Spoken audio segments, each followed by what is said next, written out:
Hello guys, welcome back to my YouTube channel, Catwoman here. Welcome to episode 4 of Film Critiques, and I finally got to watch the Wicked movie, and I've got to say that it was a very beautiful movie and a very beautiful storyline. And there's a part 2 to it, and I'm looking forward to seeing that.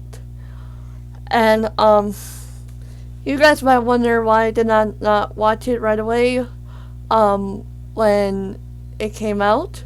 Well, I did plan on watching it when it came out in the theaters. Okay. The main issue was that there was a long line at the theater where I'm at, and all of the Wicked tickets were like sold out. So I'm like, you know what? I might be late. Let's watch the red one. And that's how I created the red one film critique back then. So in case you want to check that out, that's like my second film critique video. You could check it out by clicking on the link at this point. And if you feel like you want to come back to this video later on after you're done, you can do so. Yeah. So there will be spoilers in the movie, so in case you guys don't want to watch it at this point, you may do so.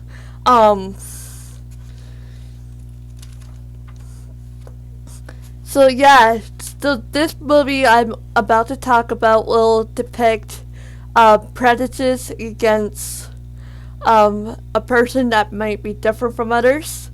Okay. There is some violence in it, which is like towards the end of the movie. So if you guys feel a little bit sensitive, especially since the movie also depicts witchcraft, you also don't have to watch this film critique video if you don't want to. But now it's time to start the video. Okay, so the new Wicked movie, made and released on November 22nd, 2044, was directed by John M. Chu, which I'm very, very proud of. Very good job. Thank you for directing that movie. Written by Winnie Holzman and Dana Fox. So I give a shout out to those two for writing out the story. Alright, so since I got this movie from the library, I was able to look at the main menu before watching the movie, which is a very beautiful. It was placed very beautifully, just like normal main menus usually like have the play set up, a preview, or like something like that, like at the bottom of the main menu.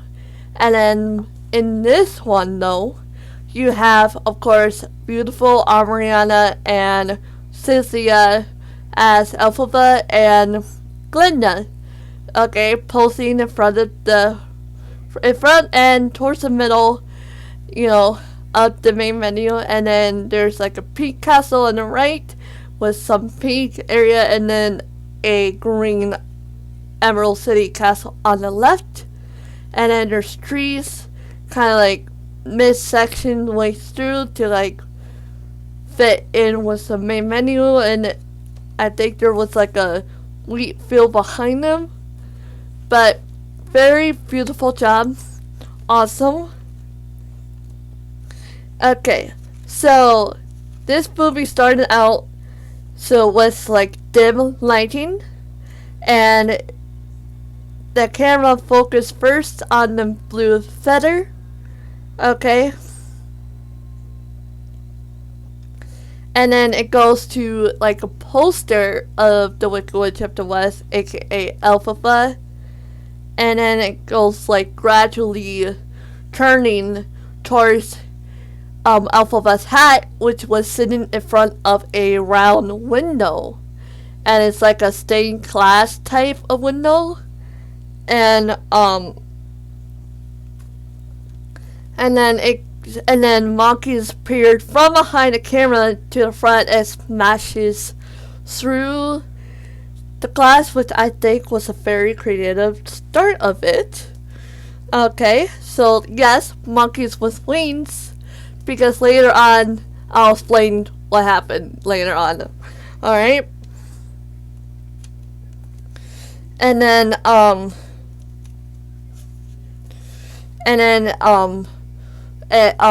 so the camera goes out up the window and then like gradually goes to a mountainside. More monkeys are flying in, and then there was at one point there was like a field being shown and the yellow road. Okay, so if you look closely, if you guys have looked closely, okay, there's the characters, Dorothy, Tin Man, the Scarecrow, and a lion. They're all walking down the road, and then the lion was like kind of pacing behind. I like that because it reminds me that, hey, the Wicked may be focused on the two witches from Oz, but it's still a rewriting of the Wizard of Oz, and that cameo part was beautiful addition to like an introduction of the movie. And then it gradually goes up and over a boy and some kids running with a girl ringing the bell, and they're all running in the cornfield towards their village, saying the Wicked Witch is dead, the Wicked Witch is dead, and like it got the whole village to like gather and do a beautiful choreography. They were singing in unison, celebrating the fact that the Wicked Witch, Elphaba, is dead. And then in the far distance, I see Glinda in a beautiful, like, ruffled pink gown, like off the shoulder gown, and it's a sweetheart, flying to like a staircase leading in the village. She was also singing, and then she pops a pink bubble. Alright. Goes to the front and said, hey, you know, she's like, yes, the Wicked of the Witch is dead. And so, yes, Ariana Grande, you looked very beautiful as Glinda, and you were perfect for this role. I love it.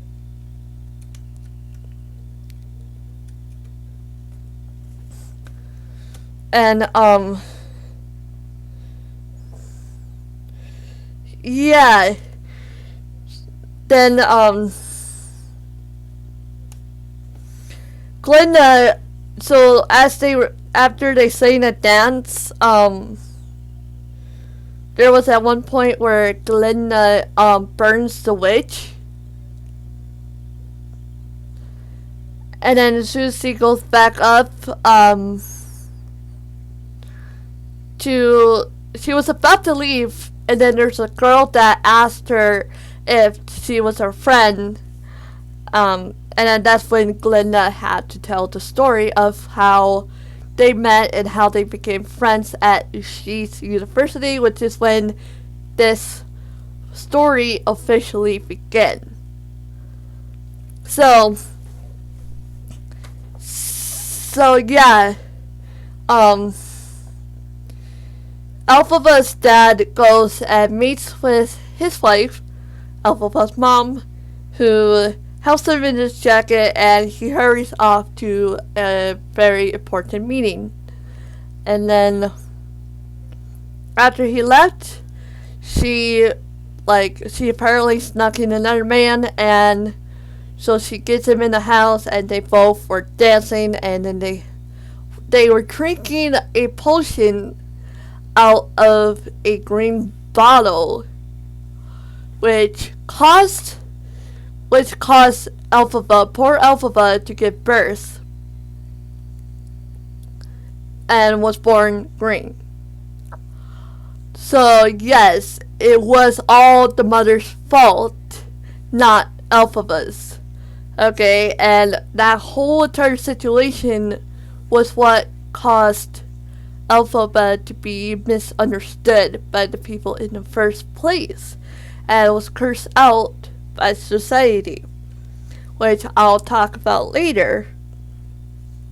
Okay, but yes, the moment that Elphaba was born, so Dosa Bear and the wolf did deliver her, and as soon as poor baby Elphaba cried, okay, so there was like a bunch of small supplies all over the room that they were in during the birth, and it all flew up to the ceiling, which I don't know how you did that effect, but it was very wonderful done.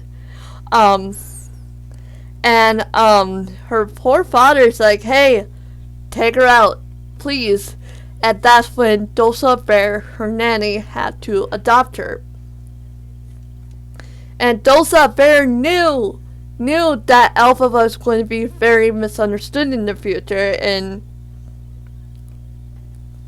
yes, this is when it started happening. So Elphaba's younger sister was like a few years old at the time, and little Elphaba hands a very cute flower to her sister and was very, very kind to her. And she was about to read a story, and there was like a group of kids in the distance away, like chanting and was bullying her and stuff like that. And Elphaba goes to face them and used her powers to lift up rocks and throw it at them. Okay, keep in mind, throughout the story that I'm going to talk about, Elphaba only uses her powers when she was stressed out, which is what I very noticed as much in the movie, and I think that's a very nice addition to her practices against her. And Dosa Bear knew that, hey, you know, she didn't really know better. And then it shows Glinda burning the witch statue.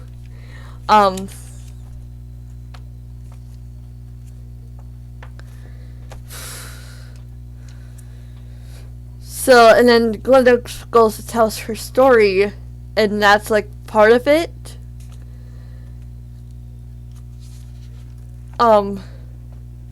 So as Glinda was burning the witch statue, there was a portrait of Elphaba in the background, and it fell down at one point, which I think that was like a very good foreshadowing in the movie. Very good foreshadowing. And yeah, the story starts off as Glinda riding on the boat with her stuff and her parents to Ziz University, and then she goes and says goodbye to her parents. And another cool thing I liked about Glinda was her mom also wore pink too, and her father wore beige color. And not just Glinda wearing pink, but her mom wearing pink, which means that it's probably handed down to Glinda. Okay? And I noticed that the main color of the uniform on the Shiz students was blue, and Glinda wore pink. And then as Elphaba approaches, through Elphaba goes on throughout the movie, she was wearing white and black, kind of similar to Wednesday Addams in the Wednesday series, you know. And then I see Bach here. He had like the ginger curly hair.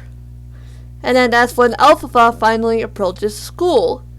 And as people looked behind them at her, oh my god. Before I go on, so there was at the point where the camera goes behind her back as he does like this to her hair. I like the slow,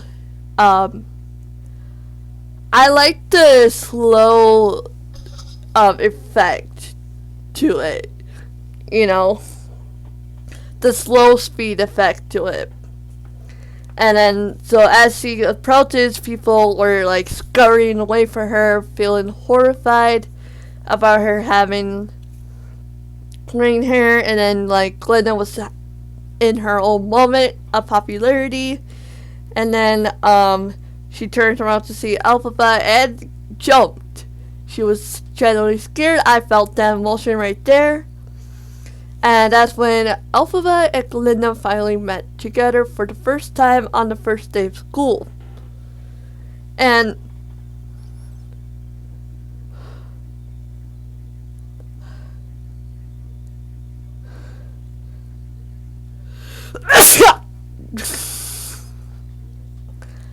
sorry about that. And I noticed that her glasses were a little bit more unique. So she had circle like glasses, and then there's like a black part. So it goes like starting right here. Okay. And then it goes curves up and then over her other eye is like a black part doing that. It was very unique. I like that. And then they had their moment of meeting, and then Elphaba goes and meets up with her sister Nessa, who's wheelchair bound. I'll explain the reason later. Okay, and then her sister goes and wheels her way to the university, but then her dad's like, go with her. She's like, but no, Dad. Like, she's like, no, just do as I say. And then she goes and joins, and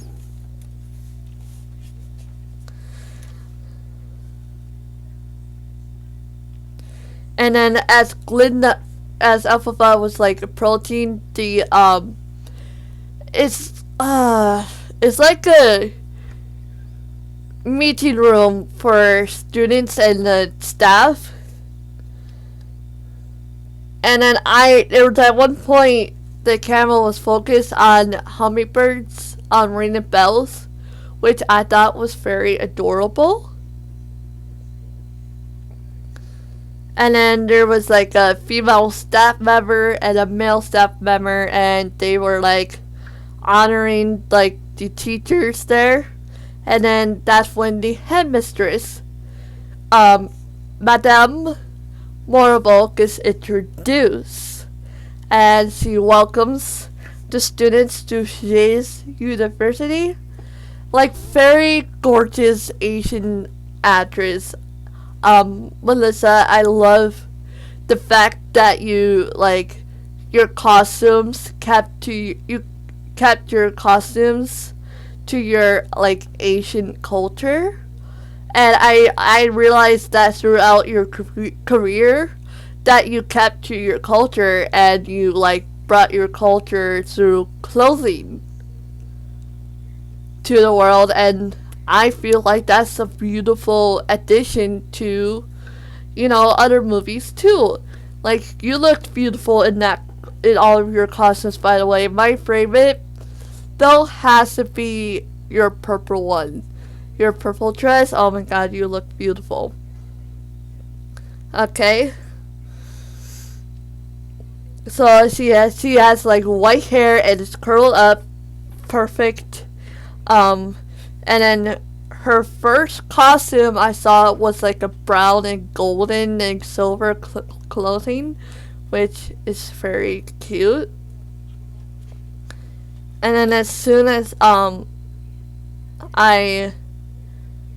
as she's like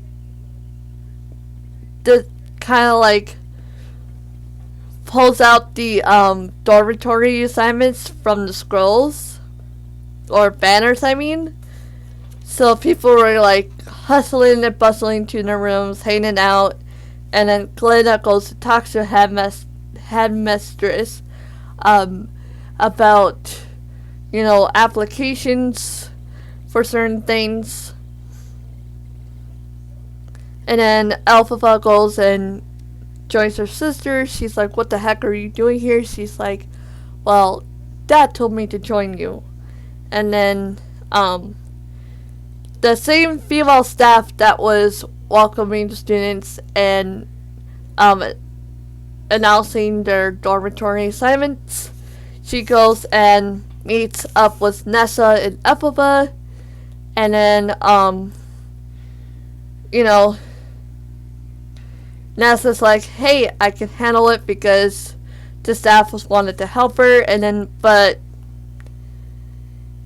the staff takes her sister away anyways. And then like Elphaba's like, hey, please let me get to my sister. And then she was about to go after them, but there was a group of people blocking her, and then she runs around and suddenly she uses her abilities to lift up the objects, and Glinda and her friends were trapped in the tables and stuff like that. Her sister was also lifted up too at that time, and then her sister flew down along with the objects, and it landed perfectly, and then Elphaba finally caught her. Very embarrassed, and students around her were freaking out. So Elphaba apologizes. She's like, I'm so sorry. Her sister wheels away, disappointed in her. And then the headmistress is like, hey, we're gonna expect the unexpected. And she was speaking about that, and then they applauded her.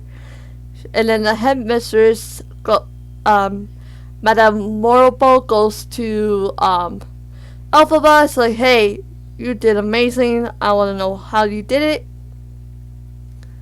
And then she like picks Glinda to room with Elphaba. And then I think Glinda was about to like talk with her. And then the headmistress takes Elphaba away to her office to talk with her about her abilities. And then it skips to where Glinda's friends helps her, and then they ended up carrying her because she was frozen in fear. And then the headmistress and Elphaba were finally get into their private space near her office to talk about like her abilities and stuff like that. Elphaba's like, hey, I've always done this, And then as soon as the headmistress left, that's when she first started to sing. And then she was like hopping over rocks in the lily pond, and then she goes to like certain part of the castle. She leans against the wall. She continues singing, and then she runs over to like a dome area, outdoor dome area, where there's like a stained glass, pieces of stained glass hanging out, and then she like makes it spin around. Like, I like the effects of the lightning on that. Very beautiful. And then she like goes through like two sides of a mountain. Like her father's face was like in the mountain, which was I like that too. And then she goes and runs into a field. She was singing, and then that's like the end of the song. And then she finally goes into the hallway to Glenda's room, which I noticed throughout the movie, people were like scurrying away from her on the way and stuff like that. So Glinda, opens her door and then shows her around the room, and she shows her where her bed is, which is hidden behind like a hanger of clothes, if you know what I mean.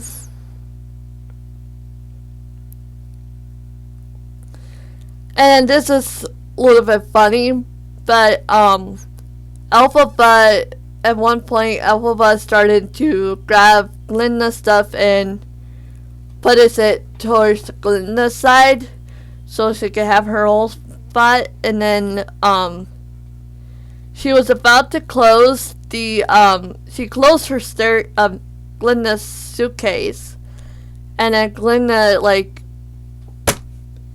puts her hands down on the suitcase like, hey, how do you do it? Like, hey, I know how to keep a secret. And, you know, Elphaba was hesitating, and then she accidentally used her magic to break the glass door, which leads to a balcony where Glinda uses to get air, right?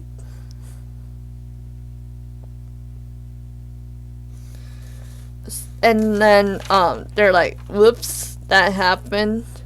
And then nighttime hits, and Glinda and Elphaba were on their beds. So at this point, they were having their beef with each other, and Glinda and Elphaba were writing like letters. So Elphaba's and Glinda's writings are very different. Like, Glinda's very curvy and neat and feminine, while Elphaba's writing was like feminine, like not so curvy, but like smaller than Glinda's writing. And as they wrote their letters, they start singing, and there's like a split screen effect, like one side's Glinda, one side's Elphaba. I like that different like effect split screen, you know, camera angle. Very nice. So yes, they were fighting through their singing. They like had a little fight with each other. They had pet peeves about each other. And then the screen takes you outside. Glinda and a group of people were dancing with their books. I like the choreography. And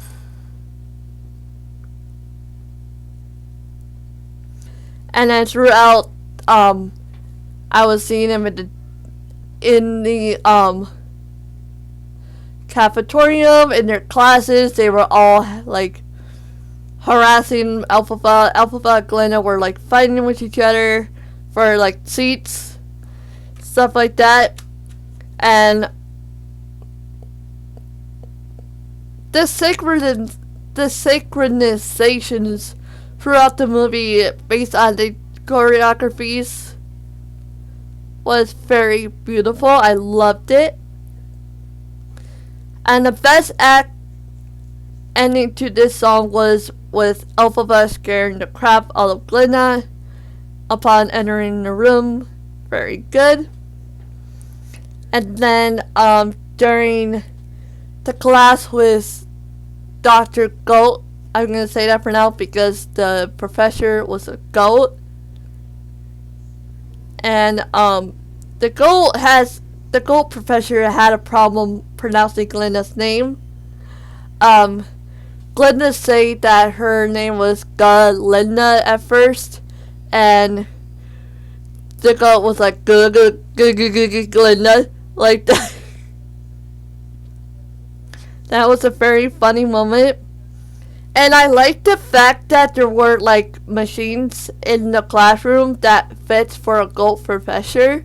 So he like kicks the buttons to close the windows and like get the protection out and stuff like that. And as he was teaching, he was asking questions. Elphaba was answering without lifting her hand up, and Glenda's female friend was like, "Raise her hand, please, Jesus Christ." But you know, the goat was favoring Elphaba. You know, he's like precisely, you know, because Elphaba had the right answers. And as soon as Dr. Dillerman pulls the string down to flip the board over, it said that animals should be seen and not heard. You know. Which caused poor Dr. Dillerman to dismiss the class. And at one point, as he was dismissing the class, he accidentally knocked down a vase of flowers, which is why Elphaba goes and helps him out by picking up the flowers, and then he puts them in like the water bucket that like waters your gardens. He puts them in that on his table, and then like Dr. Dillman says, "Hey, go enjoy your friends." He's like, "Nah, I'm not worried. I don't have any friends." He's like, "Want to be friends with me?" And Elphaba makes friends with Dr. Dillman, the goat professor. And then Madame Morval like was in her office with Elphaba, trying to get her to learn how to lift up a coin, which is in a distance away. And her whole outfit is a little unique because there was like a certain like light hanging in the ceiling in the center, and it looks like it's like in the shape of basically an upside down Eiffel Tower. And like there was like a blue light at top, and then the orange and white pattern the rest of the way down. I like that. Very, very nice. As Madame Mortal tries to teach Elphaba how to like lift up the coin with her telepathic powers, Elphaba was like getting a little bit flustered, so Madame Mortal amplified it further by talking about the disturbance in Dr. Dillman's class. And that's when she finally does it, except the coin gets smashed into like a glass drawer in her office, and she's like, "Wow, very amazing." And then Elphaba was outside at night. She's seen Dr. Dillman sneaking out to a secret animal meeting. And then Elphaba's like, "Dr. Dillman, wait." And then she follows him and then watches on the meeting from outside, right? So in the meeting, so there was the goat, there was a deer, female deer, I think. There was a snow leopard and an owl. As far as I remember. And they were all talking about what was really going on and stuff like that. And then Elphaba accidentally made noise outside and she got caught. And Dr. Diddleman goes outside and she's like, Elphaba, what are you doing here? He's like, come on, get in. And then as soon as Elphaba gets in, all of the animals disappeared. Like, all of them were on the outside, you know.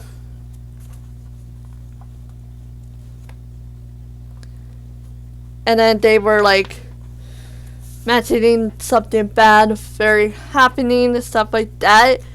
I like the fact that animals were like not real animals, but like in the story, animals were included in society, which is awesome.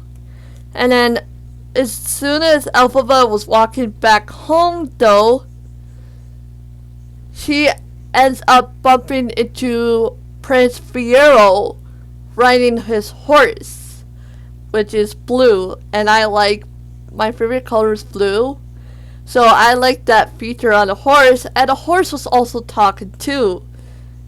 Okay, whoever acted as Prince Fiero, you look very handsome. Like, your costumes, everything, you're awesome. Okay.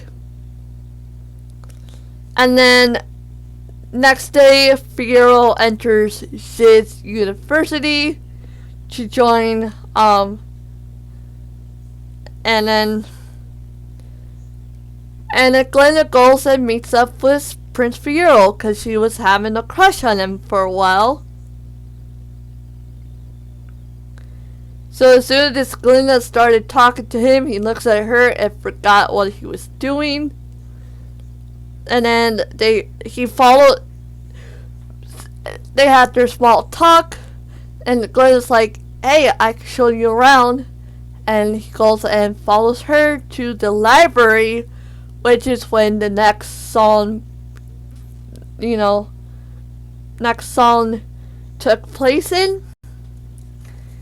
And he at one point waved to Elphaba, and they both meet with some other students. Prince Fiero takes the book, and that's when this all started, by the way. So then Prince Fiero started to sing, and then he throws the same book he took behind himself. Okay. And I like the fact that one of the students would grab the book, and then he goes and does a front walkover. I know, right? It impressed me. My genuine reaction the first time I saw that, I'm like, whoa. Whoa there, Prince Fiero. Like, did you do gymnastics? And it was very smooth, too. Like, very smooth. And then he continues to sing, and he takes another book and kicks it in the air, which I thought was very un-Prince-like, but it matches his personality perfectly well. Like, I like his personality. And then he goes and dances with the librarian a little bit. And I loved the dancing and the stunts people were doing in the bookshelf, including, like, so the bookshelves were, like, round, and there were books inside of the bookshelves all around, and there was, like, a ladder where you could climb up and get certain books if you want. You could flip it, too. So in the middle, there's, like, a bar and some space, and there was a student, like, doing, like, flips on it, which I thought was very unique. And I liked the upside down camera angle, and there was a boy, so the transition from upside down to upside up was very smooth. I liked that, very good job. But, like, in the bookshelves, so there was, like, a boy running, like, on the ladder, like, going upside down, And then as soon as the camera first starts like that up, he jumps over, kind of like over, and then he like landed and does a somersault, which I thought was beautiful. Oh my god, the stunt work. Like, this scene has to be my most favorite based on stunts, which it wowed me. I was like, whoa, whoa, whoa, what you guys doing? Like,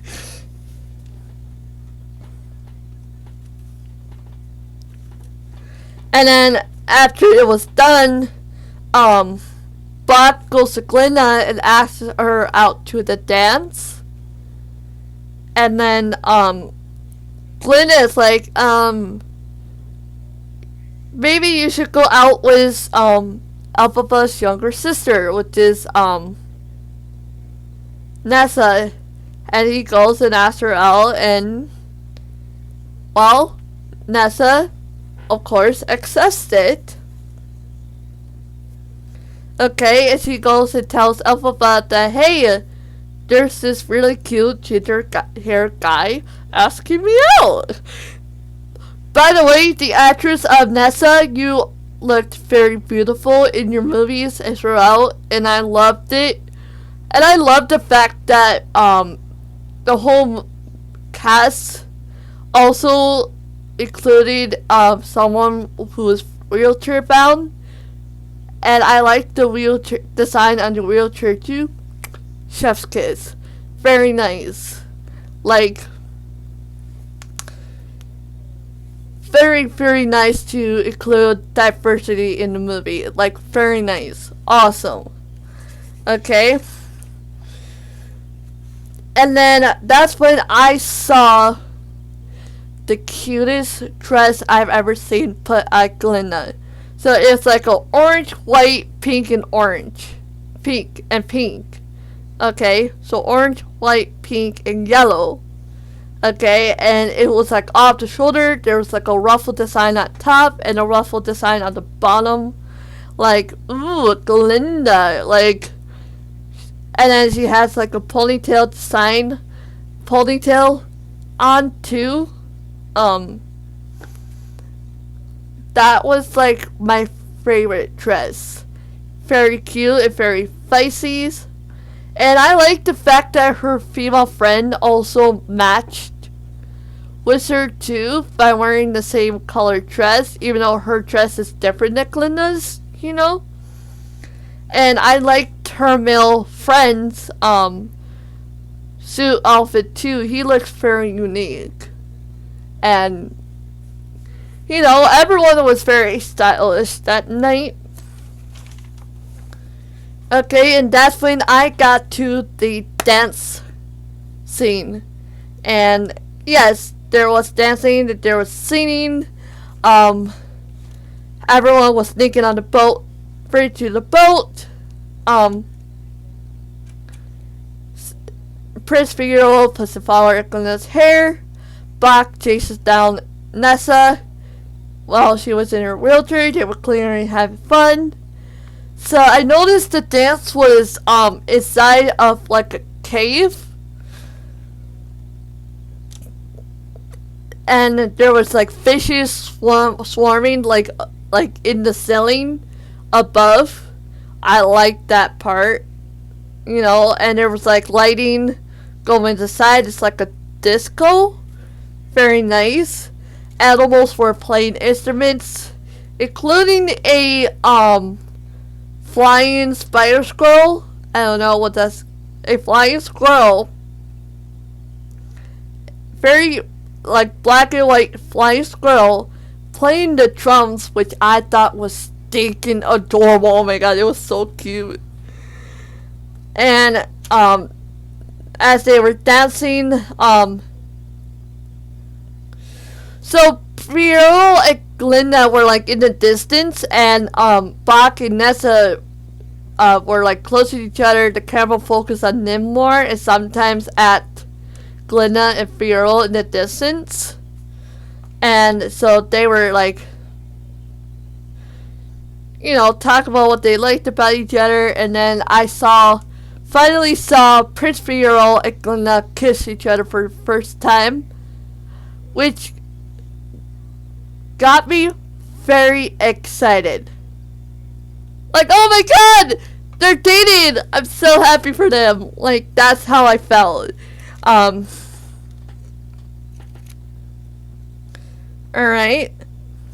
And then Nessa and Buck did their own, like, unique choreography together.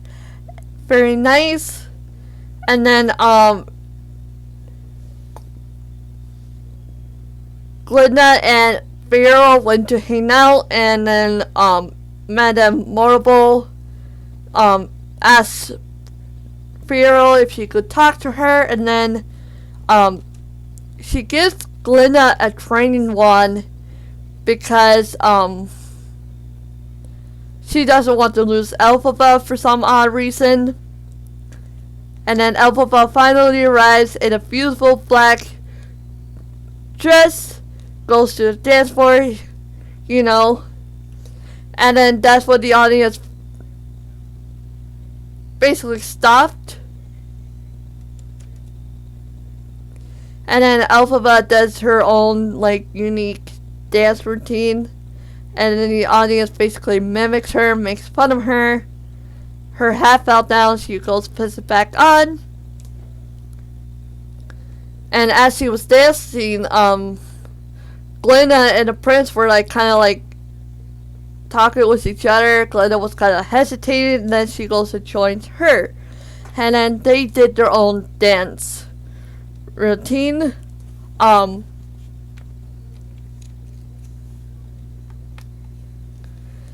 then her friends tried to stop her. She's like, hey, it's fine. It's going to be okay. And then all people started to dance with them. And as all of the people were dancing again, Glinda and Elphaba left and goes to their dorm. And that's when I'll explain why Nessa was wheelchair bound. Okay? So as Glinda and Elphaba were talking about their secrets, okay? So Glinda tells Elphaba that she's going to marry the prince. That was Glinda's secret. And then Elphaba tells her the hardcore truth. So her father hates Elphaba, even though it was her mom's fault all along. So Elphaba's dad hated her because he feared Nessa would turn green when she becomes born, which is not true because Nessa was normal colored. So her father forced her mom to consume milk flowers, which is what caused Nessa to be born too soon, and there were complications during that time which caused Nessa to become wheelchair bound. So yeah, and her mom actually died in her sleep at that time. So the father unfortunately had no choice but to blame her. So that's how Elphaba explained her secret to Glinda. Okay. And then Glinda goes and attempts to get Elphaba ready. She's like, tries to use her training wand to turn Glinda into Glinda's clothes into a beautiful ball gown, which she tried to do multiple times, which I thought was a funny moment. And oh yeah, this is the start of Popular, which is a very popular song. And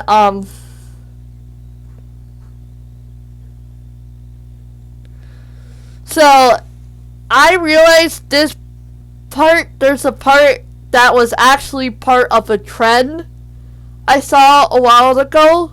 So like Glinda asked, did they have brains? Elphaba was about to answer. She's like, Glinda's like, don't make me laugh. They were asking her Elphaba the question. Elphaba, popular. So it's like, right, like that. That's the trend that I'm talking about. So if you guys remember that trend, alright, comment down below how you did the trend and stuff like that. And then, the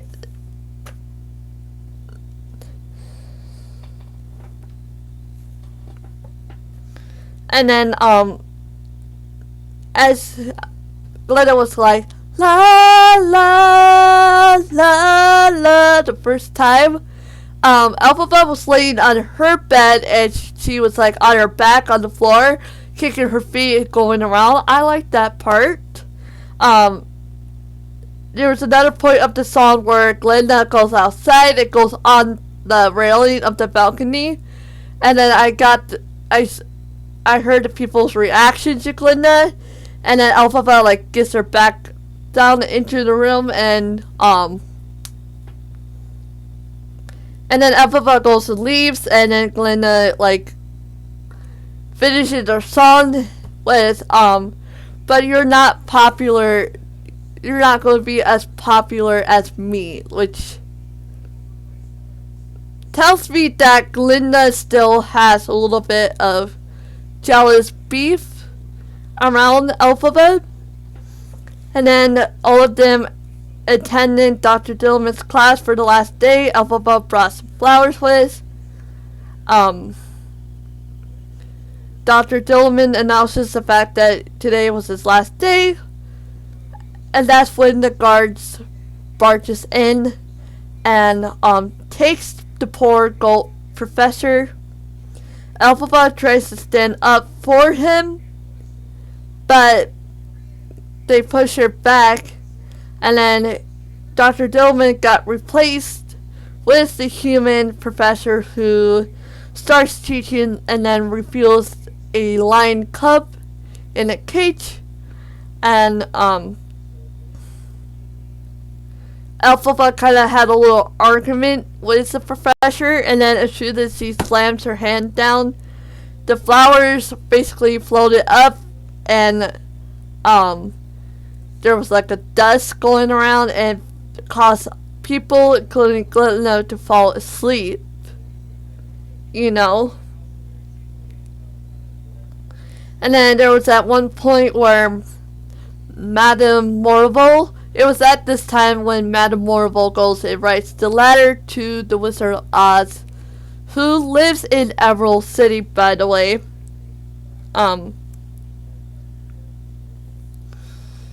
You know, I like the fact that they included like prejudices towards animals too. So that's what basically went on.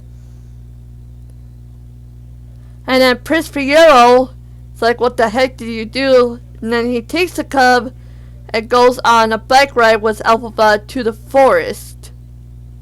And then as soon as they stopped at the river, Elphaba gets a lion cub to drink water from the river.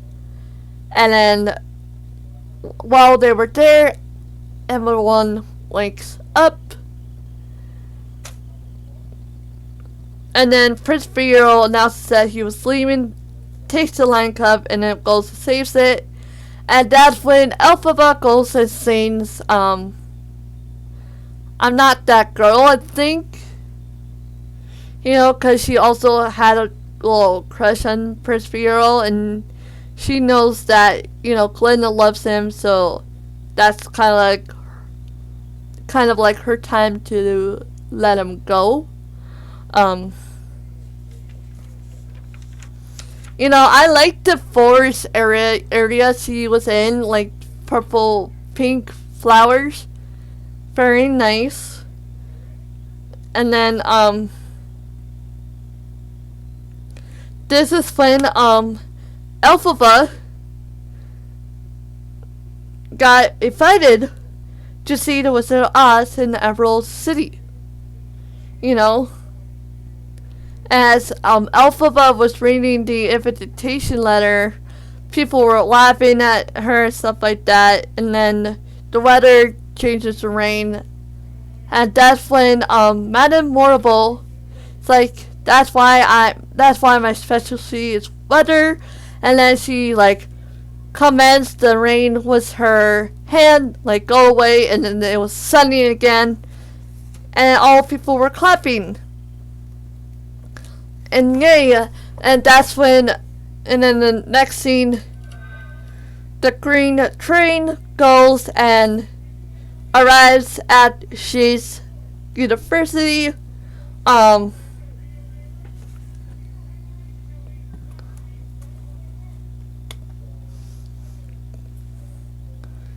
University, and Glinda and Elphaba were having their like farewell meeting, and then the prince joined in, and he was wishing her luck, and then there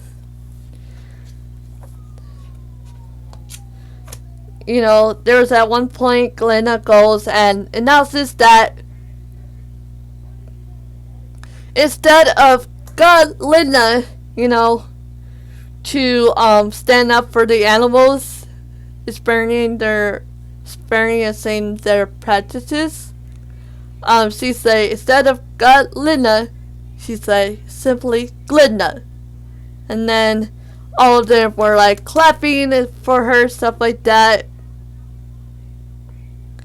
And that's when all the people were like gathered around, making a line for Elphaba to go through. They were holding up signs supporting her, stuff like that. They were cheering and clapping, which I thought was very nice. And then Elphaba goes and runs in the middle and it goes on the train. It was waving bye.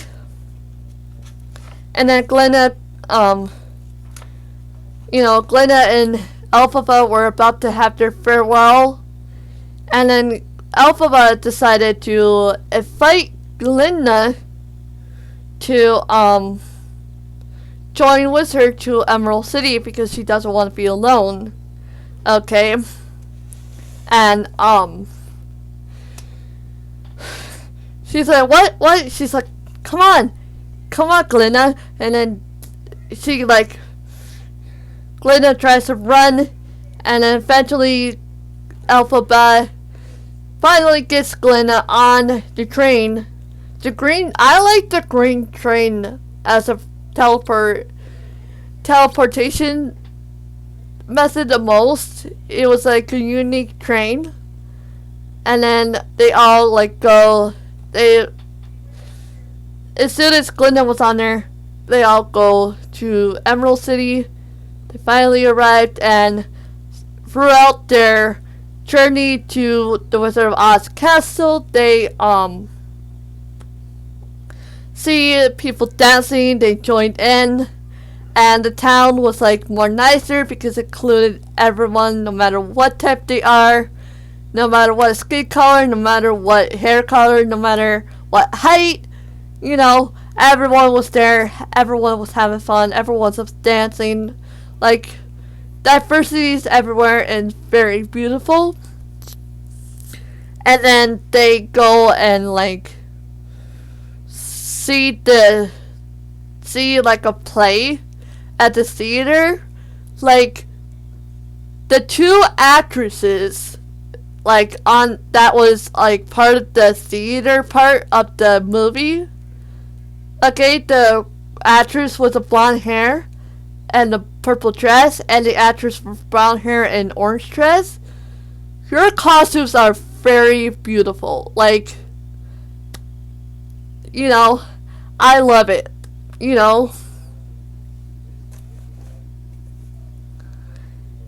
And I like the host guy of the play wearing green, which is very nice. And everyone in Emerald City was also wearing green, which is very nice and unique. Like, nice addition to the Emerald City vibes, stuff like that. And then at one point, Glinda and Elphaba finally joined together to go up to the Castle of Oz, and Elphaba hands her invitation to a guard who turns towards like a monkey, I think, and they're like, yes, yes, let her in. And so they went in, and so they were in like the waiting room. They met up with a monkey who's also a guard, and then the monkey leads them into the room where the Wizard of Oz was, but he was sitting behind his big head mask, and the Wizard of Oz accidentally startled Elphaba. Okay, he goes out and he like meets up with Elphaba, and then he introduces himself to Glinda, who were both led by the Wizard of Oz to his model of the Oz in general, and he opens the curtains, revealing the model of Oz. And you know, I like the fact that the Wizard of Oz was very nice when he included Elphaba into his model. Like, he lets her play with the lights on the roads. You know, Elphaba was pressing like the different buttons for the different colors, and then at one point it showed yellow, and then she goes a different color. Glinda's like, wait, go back ones, and the Elphaba went back to yellow. She's like, that's how I saw it. And then the Wizard of Oz had his moment of going into the model, and then he opens like one of the tower doors and like grabs his own like small piece of his like self-portrait statue, and then he hands Elphaba a like small toy statue of herself, and then he goes and like, you know, puts Elphaba in like a hut which he turns upside down, and then he like goes and places it on one of the like a round tower thing, and then he lifts it up and flips it upside down with it's like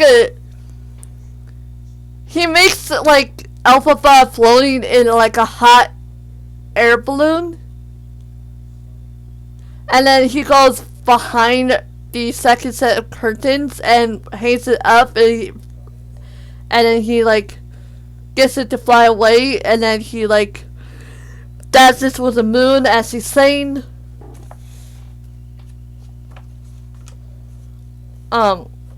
shoot. And then that's when I finally got to see Madame Warble in a beautiful purple dress. And then Glinda and Elphaba runs and hugs her. And then, oh shoot! I forgot one detail in the Emerald City part of the journey. So in the theater play, they were telling the story about the Grimoire, which is a book of spells. And, apparently all this time, the Wizard of Oz did not have powers, which is why both Madame Warble and the Wizard of Oz lured Elphaba into, Emerald City to supposedly open the Grimoire themselves, which is what happened next. And then Elphaba somehow opened it herself upon approaching it, and then she starts speaking in tongues. And suddenly the monkey guard that was there earlier suddenly transformed and sprouted out wings from his back. And then suddenly Madame Morrible and the Wizard of Oz turned on her and said, "You did this. You are very, very evil. Like, how dare you do this?" And then Elphaba was like, "No, no, stay away from me. Like, don't touch me." And Elphaba was confronting her, and then she goes and runs into the hallway, and all of the monkeys were also sprouting out wings too. And then she goes and runs away and tries to get out of the castle. She was also on the Emerald City Bridge at that point. I was about to say. And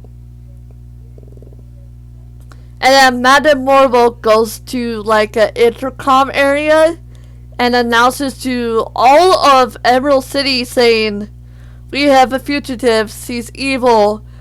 You know, get her." And then the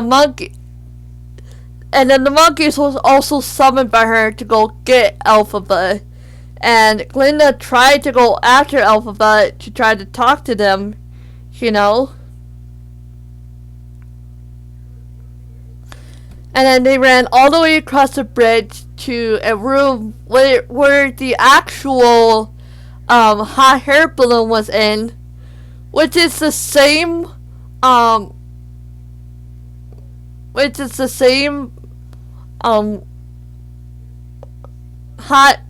air balloon that the guy rolled in another movie at one point. And so Elphaba and Glinda climbed into it. The guys stormed in. They tried to get them out. They fought back. And then Elphaba and Glinda like pulled down the string to like start the hot air balloon. And then they both were trying to get up and out. But the sharp points that like closes the tower, it closed onto the hot air balloon, and it caused it to burn the tower down in fire. And so Glinda and Elphaba had to like get on the balcony, and they ran away. And then they went and hide in the tower at first, and Elphaba and Glinda had their little argument, and that was like the start of the Defying Gravity song. And they go up the stairs, and they're trying to escape from the guards because they got there. Elphaba goes and opens the grimoire again and tries to do a spell. Glinda stops her, but then the broom that Elphaba used to lock the door earlier, blocked with like a cart, it flies up, and then it was like rolls on the floor at first, and then it flies up to Elphaba, and then she takes it. And then she tries to get Glinda to go with her. Glinda goes and takes a cloth and then like wraps it around Elphaba like as a cape.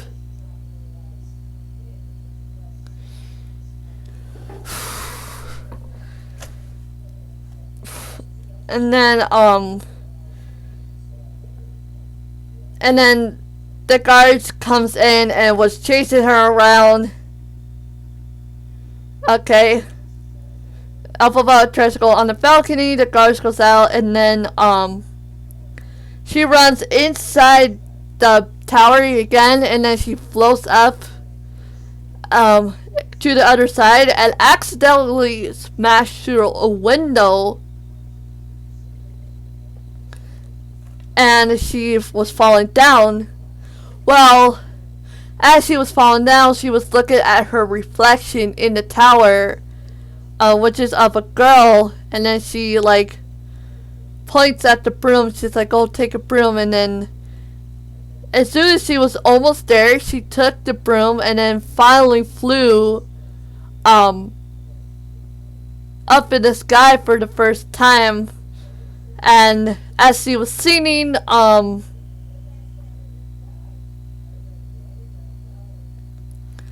the monkeys with wings, they were chasing her all around the tower. And then she like flies to the guards and stops, and then she flies up, and then the monkeys crashes into the guards. And as Elphaba was like flying all around,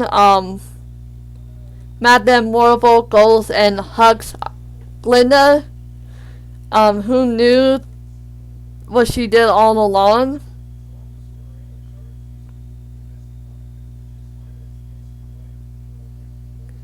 And then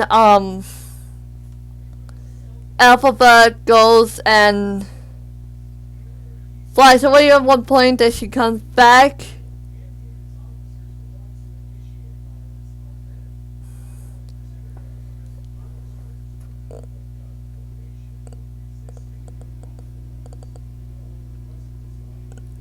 And like her flying away after ending the Defying Gravity song was what ended the movie in the first place, and got me curious about what was to happen next, which you should do in a movie. Like, if you want to have a part 2 to it, make sure to add something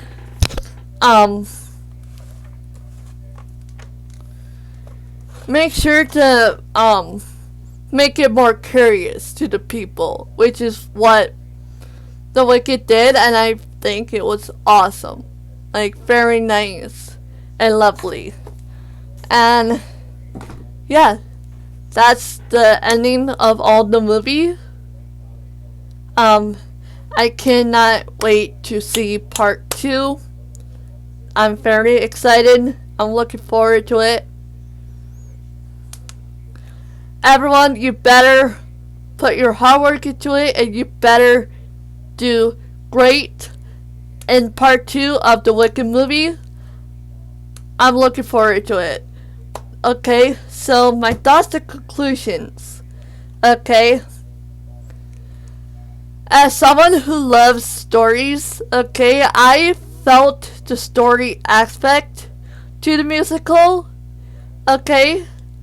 And the dance and the singing was also what completed the story too. Very wonderful job. I loved the diversity of the people in the Wicked movie. I thought that was beautiful. Very good job. Everyone looked beautiful doing dancing and singing. Very nice job. There was some stunt work, which I loved too. You know, don't be afraid to include some stunts in the movies, okay? You'll never know how much you can wow people, okay? And the fact that Madame Morrible was the main villain all this time made the movie more interesting. And it got me curious to what secret Madame Morrible knew about Elphaba. Okay?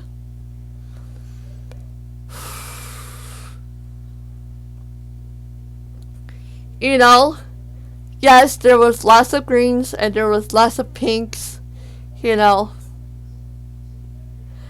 And I liked that it was all the musical throughout the beginning and throughout the end, which is awesome job. Awesome job. Like, awesome. Everything was great. I don't think there was anything much to improve on the movie. And I also wanted to add the one single flaw that wasn't even mentioned in the story. Okay. Um, you know, like,